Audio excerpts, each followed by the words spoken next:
지금 우리 예배하는 이 시간이 정말 우리에게 가장 행복한 시간이고 가장 복된 시간인 줄로 믿습니다.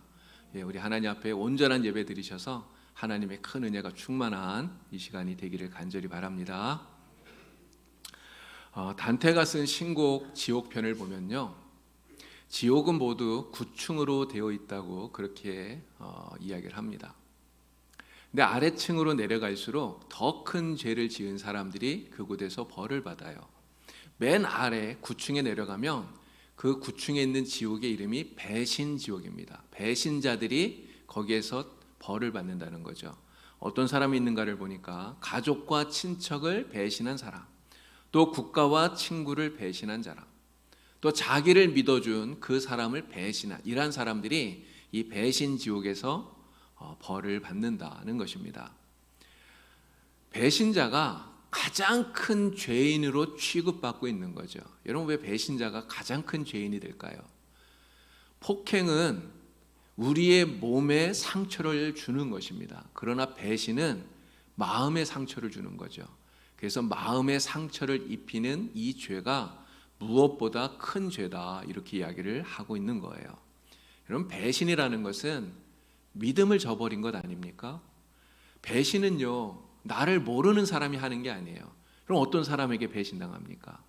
나를 잘 아는 사람, 내가 정말 믿었던 사람, 내가 마음을 주었던 사람, 내가 사랑한 사람, 그런 사람이 배신을 하는 거죠.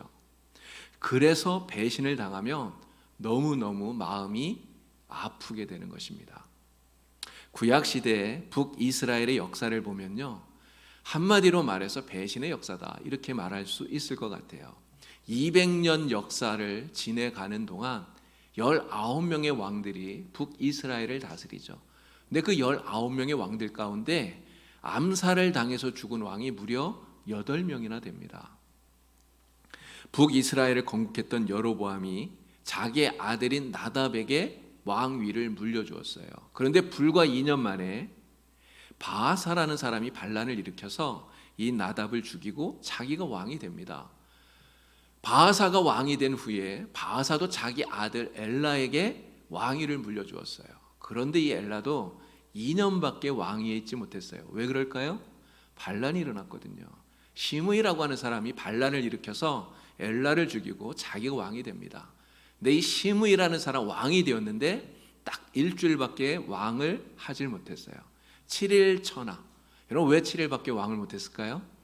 또 반란이 일어났거든요. 오므리라고 하는 사람이 또 반란을 일으켜서 시므리를 죽이고 그리고 자기가 왕이 된 것이죠. 북이스라엘에서는 이렇게 신하였던 사람이 반란을 일으켜서 왕을 죽이고 자기가 왕이 된 이러한 일들이 계속해서 일어났다고 하는 것입니다. 우리나라 역사를 보면 사실 그렇지 않잖아요. 여러분, 고려 500년 역사 속에 어떤 사람이 왕입니까? 태조 왕건을 이어서 그 후손들이 왕을 이어가잖아요. 조선시대도 마찬가지 아닙니까? 조선 500년 역사를 보면 태조 이성계를 이어서 이씨들이 그 왕을 계승하는 것을 우리가 보게 됩니다. 이렇게 한 나라의 왕은 아버지에서 아들로 이렇게 왕이 이어가는 게 이게 너무나 지극히 당연한 것이죠. 그러나 북이스라엘 200년밖에 되지 않는 이 짧은 역사 속에서 19명의 왕들이 나왔는데 무려 그 19명의 왕들을 만들어낸 집안이 8개 집안이었다고 하는 거예요. 그래서 이 북이스라엘의 역사를 배신의 역사다, 이렇게 말씀을 드리는 것입니다. 오늘 우리가 믿었던 사람에게 배신을 당하면 정말 마음이 아파요. 얼마나 마음이 아픈지, 정말 고통스러운지 모릅니다. 우리나라 속담에 믿는 도끼에 발등 찍힌다는 속담이 있어요. 정말 믿었던 사람에게 배신을 당하면 그 아픔과 고통, 말로 표현하기가 힘들 정도입니다. 백지영이라고 하는 가수가 총 맞은 것처럼 이라는 제목의 노래를 불렀어요. 가요입니다. 근데 배신을 당한 아픔이 어느 정도냐, 그 노래에서는요, 마치 총을 맞은 것과 같다는 거죠. 총을 맞은 것처럼 가슴에 구멍이 뻥 뚫리는 이러한 고통을 느끼게 된다라고 하는 것입니다. 정말 믿었던 사람인데 등을 돌렸다고 하는 그 사실이, 믿음이 깨졌다고 하는 그 사실이 우리의 마음을 그렇게 아프게 한다는 거예요. 1965년에 개봉했던 이수일과 심순애라고 하는 영화가 있어요. 여러분 다들 기억하실 겁니다. 워낙 유명했던 영화 아닙니까? 이수일과 심순애. 둘은 서로 사랑하는 사이죠. 결혼을 약속한 사이예요. 그런데 장안 최고 갑부의 아들인 김중배가 나타납니다. 김중배가 심순애에게 반해서 심순애에게 빠져서 그 심순애의 마음을 얻으려고 물질 공세를 펴는 거예요. 다이아몬드 반지 또 많은 물질들을 주면서 유혹하죠. 결국 어떻게 됩니까? 심순애가 이수일을 배신하고 김중배에게로 가버려요. 이수일이 심순애를 만나서 정말 달래보고 또 꾸짖어도 보고 애원도 해봅니다. 그러나 한번 물질에 마음을 뺏긴 돌아선 이 여자의 마음은 다시 돌아오질 않아요. 여러분 그때 이 이수일이 하는 명대사가 있습니다. 여러분 다 기억하실걸요? 김중배의 다이아몬드 반지가 그렇게도 좋더냐 이렇게 이야기하잖아요. 결국 이 돈 때문에 너무나 사랑했던 이 여자에게 배신을 당한 이 이수일은 울분과 원한을 품고요. 방황하다가 고리대금업자가 되어서 돈 버는 일에 혈안이 돼버리는 이런 사람이 되고 말죠. 여러분 정말 사랑했던 사람에게 배신을 당하는 것보다 정말 가슴 아픈 일이 없는 것 같습니다. 그만큼 믿었기 때문에, 그만큼 믿음이 컸기 때문에, 그만큼 사랑했기 때문에 그래서 배신을 당하면 아픔이 더하다는 거예요. 오늘 말씀을 보니까 우리 예수님께서 바로 이러한 배신의 아픔을 겪고 있다고 하는 것입니다. 예수님께서 제자들과 함께 유월절 마지막 식사를 하시고 그리고 겟세마네 동산으로 올라갑니다. 그런데 이미 예수님께서 제자들에게 예고하셨어요. 내가 예루살렘에 가면 십자가에서 이러한 죽음을 당한다. 벌써 3번이나 예고하셨죠. 그리고 마지막 식사하는 그 자리에서 예수님 뭐라고 합니까? 너희들 가운데 한 사람이 나를 팔리라. 주님 말씀하셨어요. 이미 죽음도 제자들이 이렇게 배신할 것도 주님이 예고하셨기 때문에 겟세마네 동산으로 올라가는 주님과 제자들, 사실 그 분위기가 얼마나 침통했을까, 얼마나 착잡했을까 우리가 상상해 볼 수 있습니다. 여러분 그 침통한 가운데서 베드로가 예수님께 말한 거예요. 베드로가 정말 결의에 차서 이렇게 이야기합니다. 주님, 모두가 주님을 버릴지라도 나는 절대로 주님을 버리지 않겠습니다.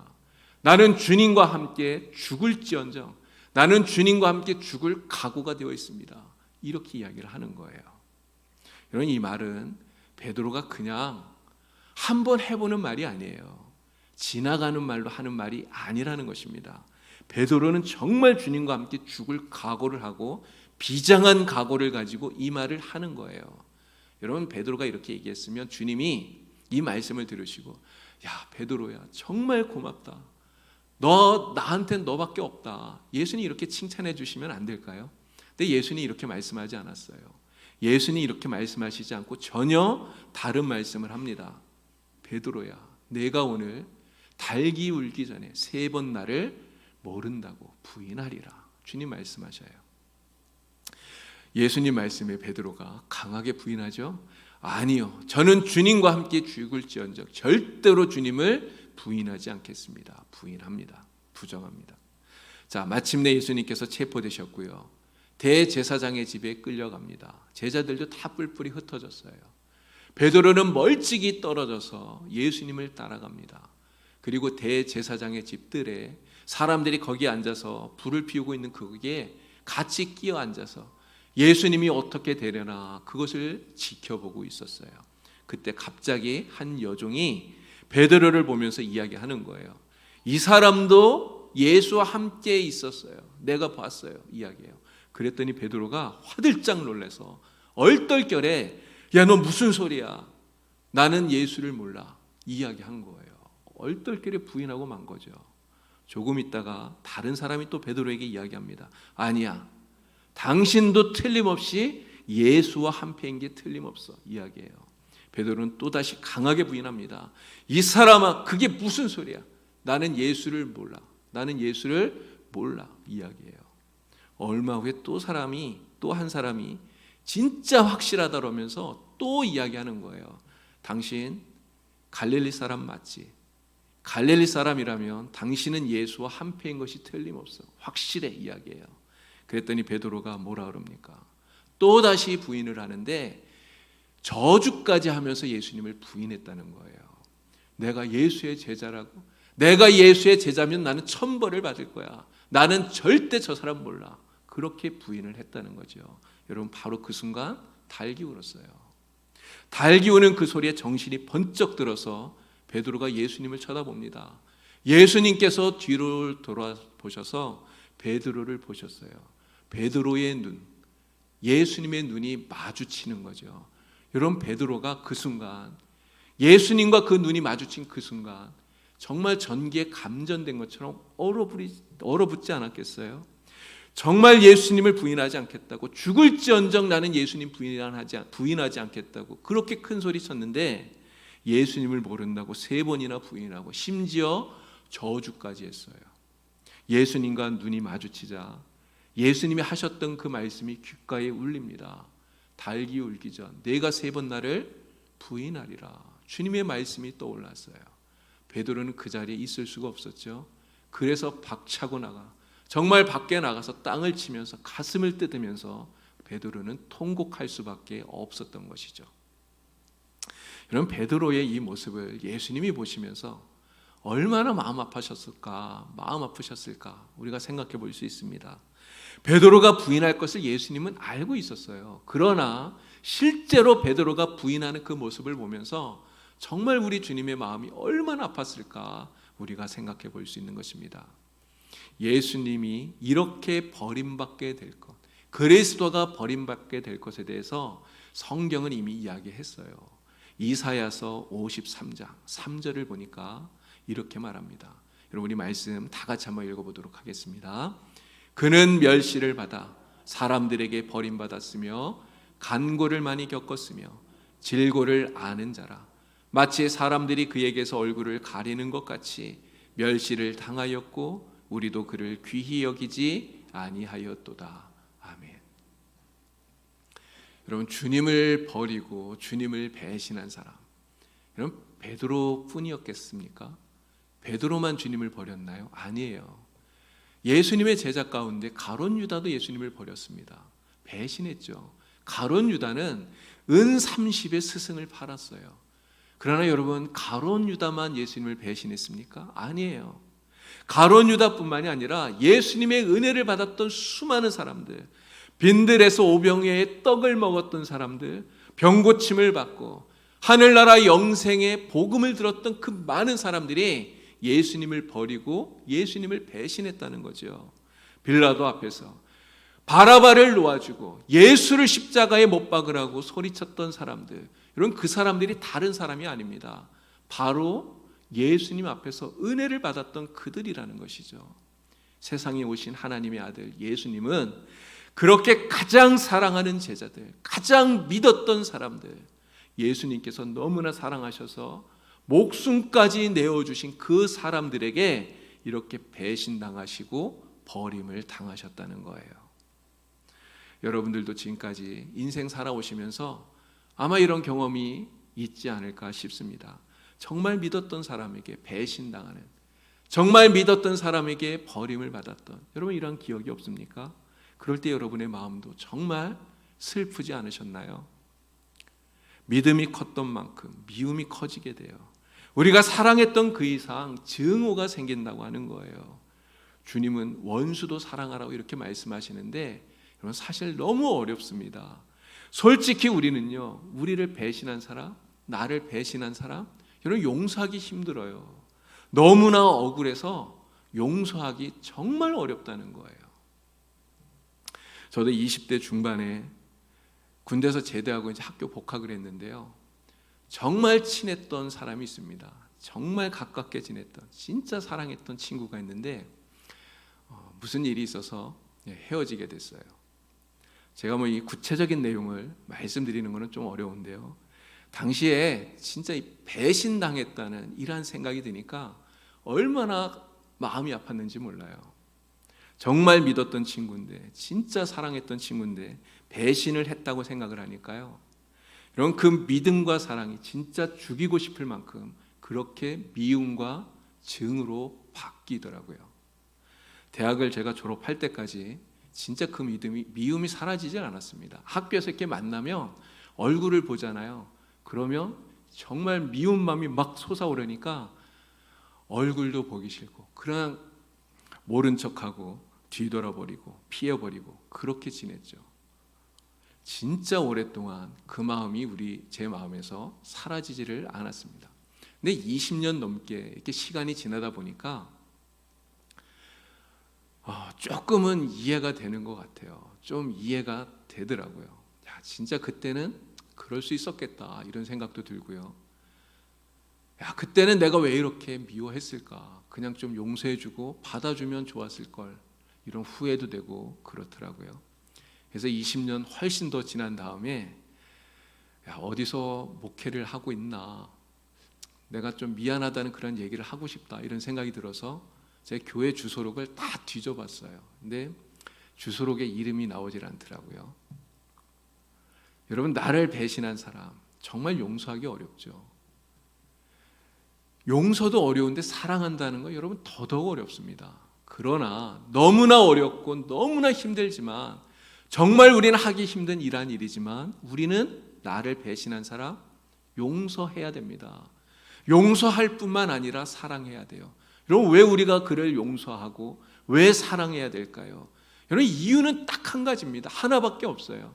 우리가 예수 믿는 그리스도인이기 때문에 그렇습니다. 우리가 하나님을 믿는 사람이기 때문에 그런 거예요. 하나님을 믿기 때문에, 예수를 믿기 때문에 우리는 원망도 내려놓고 미움도 내려놓고 증오도 내려놓고 우리 주님께서 그러신 것처럼 우리도 용서하고 사랑해야 된다고 하는 것입니다. 우리 예수님이 그렇게 하셨어요. 죽을지언정 절대로 주님을 부인하지 않겠다고 했던 그 베드로, 그럼에도 불구하고 3번이나 주님을 부인하고 그리고 저주까지 했던 이 베드로, 그러나 주님은 그에게 한마디도 탓하지 않으시죠. 주님은 베드로를 원망하지 않아요. 주님은 베드로를 긍휼히 여기시고 용서하시고 그리고 사랑하셨어요. 여러분, 그런데 베드로는 어땠을까요? 예수님께서 부활하셨는데 여러분, 이 베드로는요, 예수님 부활하신 것을 알면서 만났는데도 정말 예수님의 얼굴을 볼 면목이 없었어요. 여러분, 그렇지 않겠습니까? 3번이나 예수님을 모른다고 부인했는데, 예수님을 저주까지 했는데, 예수님 부활하셨다고 정말 마음은 기쁘고 정말 그렇지만 주님 얼굴을 볼 면목이 없잖아요. 그래서 이 베드로는 여전히 맥 빠진 사람처럼 여전히 풀이 죽어서 기운을 차리지 못하고 그렇게 있었던 것이죠. 그런 베드로에게 있어서 더 이상 제자로서의 사명, 사실 아무런 의미가 없었던 것입니다. 예수님을 배반했는데 어떻게 제자로서 그 사명을 감당할 수가 있었겠어요? 결국 베드로는요, 예수님께서 부활하셨는데도 불구하고 주님이 주셨던 제자의 사명을 내려놓고 다시 과거의 자신으로 돌아가게 되는 거예요. 베드로가 뭐라고 말합니까? 나는 그냥 고기나 잡으러 가겠다 이야기하고 돌아가요. 그냥 고기나 잡으러 가련다. 옛 어부의 생활로 돌아가는 것이죠. 그래서 바다로 돌아갑니다. 여러분, 그러나 바다로 돌아가서 고기를 잡지만 여러분, 베드로가 고기 잡을 그런 기분이 날까요? 그물을 던져요. 고기를 잡아요. 그러나 무슨 생각으로 고기를 잡겠습니까? 그냥 멍하니 자꾸만 그 생각이 떠오르지 않겠어요? 내가 왜 예수를 부인했을까? 내가 왜 그때 예수님을 모른다고 했을까? 왜 예수님을 저주했을까? 왜 이렇게 내가 바보 같았을까? 자기 자신을 탓하면서 자꾸만 그 생각만 하면서 눈물 흘리면서 여러분, 그렇게 고기를 잡는데 여러분, 고기가 잡히겠어요? 안 잡히는 게 너무나 뻔하죠. 밤새도록 베드로는 고기를 한 마리도 잡지 못하고 그냥 빈 그물로 그러고 있었던 거죠. 그런데 그런 베드로에게 우리 예수님께서 찾아가신 것입니다. 그리고 예수님 말씀하시죠. 배 오른편에 그물을 던져라. 주님 말씀하셔요. 그래서 배 오른쪽에 그물을 던졌더니 정말 그물이 가득 차도록 엄청난 고기가 잡히는 거죠. 여러분, 그 순간 베드로가 무슨 생각을 했을까요? 예수님께서 자신을 처음 만나셔서 제자로 부르시던 그날이 생각나지 않았겠습니까? 예수님이 자기를 처음 찾아오셔서 주님이 처음 자기에게 하던 그 말이 생각나지 않았겠어요? 그날 예수님이 뭐라고 말합니까? 깊은 곳에 가서 그물을 내려라. 그래서 예수님 말씀대로 깊은 곳에 그물을 내렸더니 그물이 찢어질 정도로 엄청난 고기가 잡혔어요. 그날 예수님은 예수님은 이 베드로에게 이렇게 말씀하신 거예요. 나를 따라오너라. 내가 너를 사람을 낚는 어부가 되게 해주겠다. 그렇게 주님이 베드로를 제자로 부르셨던 거죠. 여러분, 지금 나는 고기나 잡겠다 그러면서 바다로 돌아가 버린 이 베드로를 예수님이 다시 찾아오셨어요. 그리고 많은 고기가 잡히는 이 기적이 반복되면서 베드로에게 제자로 부름받던 그 순간을 생각나게 하고 계시는 겁니다. 그런데 예수님께서는 이 베드로에게 여전히 아무런 책망도 야단도 하지 않아요. 여러분, 이런 생각이 들더라고요. 만약에 예수님이 차라리 그냥 베드로에게 막 책망하시고 야단치시고 내가 너 그렇게 믿었는데 너 그럴 수 있느냐 막 야단을 치셨다면 오히려 베드로의 마음이 좀 시원해지지 않았을까 싶어요. 근데 예수님 그 말을 한마디도 꺼내질 않는 거예요. 그러면서 예수님께서 베드로에게 이렇게 말합니다. 베드로야, 내가 나를 사랑하느냐 물으셔요. 베드로야, 내가 나를 사랑하느냐. 우리 주님의 이 말씀 속에는요, 한없는 용서가 담겨 있는 것입니다. 연약한 베드로를 다 이해하시고 감싸주시고 안아주시고 그리고 용서해 주시는 예수님의 한없는 용서가 내가 나를 사랑하느냐 이 말 속에 담겨 있는 거예요. 베드로는 전에 같으면 어떻게 대답했을까요?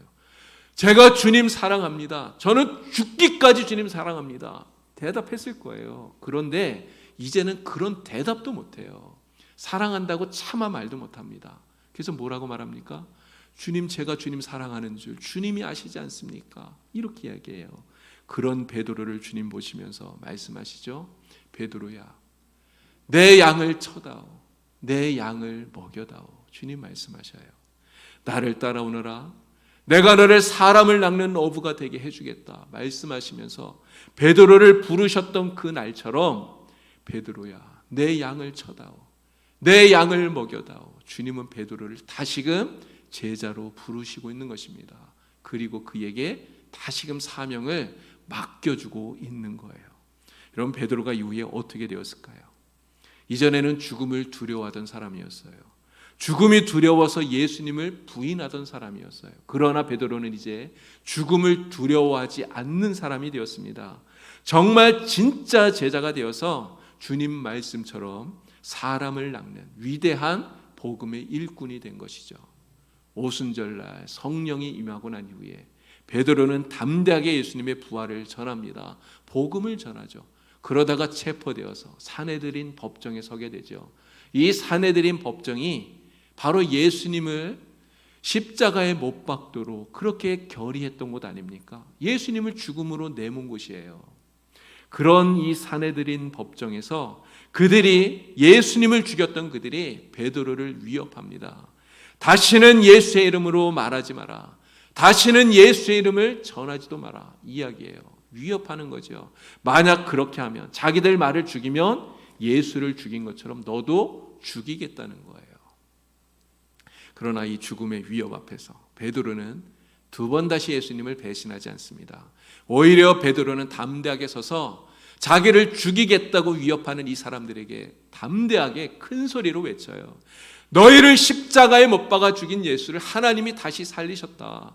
하나님이 다시 살리셨기에 우리는 그 일의 증인이다. 내가 보고 든 바를 우리는 말하지 않을 수가 없다. 이야기하는 거예요. 그러면서 하나님 앞에서 너희의 말을 듣는 것이 옳은지 하나님 말씀을 듣는 것이 옳은지 너희가 판단해봐라. 이야기합니다. 여러분, 베드로가 어떻게 이렇게 용감해질 수 있었습니까? 베드로를 이렇게 바꾼 것이 무엇입니까? 바로 우리 주님의 그 사랑과 용서 아닌가요? 우리 주님께서 부인하고 배신한 베드로지만 긍휼히 여기시고 불쌍히 여기시고 아무것도 탓하지 않고 정말 주님의 품 안에 안아주신 우리 주님의 그 사랑, 그 용서가 베드로를 이렇게 바꾸고 변화시켰다고 하는 것이죠. 이후에 베드로는요, 그가 쓴 편지에서 우리에게 이러한 권면을 주고 있어요. 베드로전서 3장 9절 말씀입니다. 우리 다 같이 말씀을 읽겠습니다. 악을 악으로, 욕을 욕으로 갚지 말고 도리어 복을 빌라. 이를 위하여 너희가 부르심을 받았으니 이는 복을 이어받게 하려 하심이라. 아멘. 여러분, 배신하는 것은 진짜 악한 것입니다. 누군가의 믿음을 저버리는 것은 정말 악한 것이에요. 그러나 베드로는 비록 악한 것이지만 악을 악으로 갚지 말라. 도리어 기도하라. 복을 빌어라. 이렇게 이야기를 하고 있습니다. 여러분, 베드로가 이렇게 권면하는 그 이유가 무엇일까요? 자신이 악을 행하지 않았습니까? 자기를 믿어주었던 예수님을 배신했잖아요. 자신이 예수님께 이러한 악을 행했지만 예수님은 자신에게 악을 악으로 갚지 않았어요. 자신은 악을 행했지만 예수님은 자신을 용서하시고 사랑해 주셨어요. 예수님의 그 사랑과 그 용서가 자신을 어떻게 변화시켰는지를 베드로는 경험했던 거예요. 그렇기 때문에 베드로는 오늘 우리에게 악을 악으로 갚지 마라, 이렇게 권면하고 있는 것입니다. 여러분, 악을 악으로 갚으면 계속해서 악이 순환될 뿐이에요. 악의 악순환, 여러분, 이것은 정말 무서운 것입니다. 그러나 악을 악으로 갚지 않고 용서하고 받아들여주고 사랑해주고 그리고 복을 빌어주면 악의 순환고리가 끊어지게 되는 것이죠. 용서와 사랑만이 바로 이러한 악의 악순환을 끊을 수 있는 것입니다. 여러분, 누군가가 여러분을 배신하고 누군가가 여러분의 마음에 큰 아픔을 주었더라도 정말 우리는 주님을 생각하고 우리가 예수 믿는 사람이기에, 정말 하나님을 믿는 사람이기에 여러분, 그 사람을 용서하고 사랑할 수 있기를 간절히 바랍니다. 저도 아까 말씀드렸던 그 친구 다시 한번 찾아보고 정말 미안했다는 말을 꼭 하고 싶어요. 여러분도 주님을 본받아서 정말 주님의 용서와 사랑을 실천하면서 우리 주님께서 보여주신 그 사랑과 용서의 마음으로 하나님의 은혜를 끼칠 수 있는 그러한 성도가 다 될 수 있기를 바랍니다. 이 사순절 정말 우리 주님의 이 사랑과 용서를 배우고 그 사랑과 용서를 통해서 우리 주님을 닮아가는 우리 모두가 되기를 우리 주님의 이름으로 간절히 축원을 드립니다. 기도드리겠습니다. 하나님 아버지, 우리가 믿었던 사람에게 배신을 당하면 그 마음의 상처가 너무나 큽니다. 우리 주님께서는 그 아픔을 모두 다 아시오니 오늘 우리가 가진 이러한 아픔이 있다면, 정말 이러한 아픔을 갖고 살아가는 우리 성도가 있다면 우리 주님께서 위로하여 주시고 그 마음의 상처를 치유하여 주시옵소서. 그러나 우리 주님께서는 배신을 당하고 또 버림을 당하셨지만 누구도 미워하지 않으시고 긍휼히 여기시고 오히려 용서와 사랑을 베풀어 주셨습니다. 하나님 아버지, 저희들도 우리 주님처럼 용서하고 사랑할 수 있도록 도와주시옵소서. 그러나 저희들의 힘만으로는 도저히 용서할 수 없고 사랑할 수 없사오니 성령께서 우리를 지켜주시고 우리에게 힘을 주시고 인도하여 주시옵소서. 저희들도 주님처럼 용서하고 사랑할 수 있도록 도와주시옵소서. 예수님의 이름으로 기도드리옵나이다. 아멘.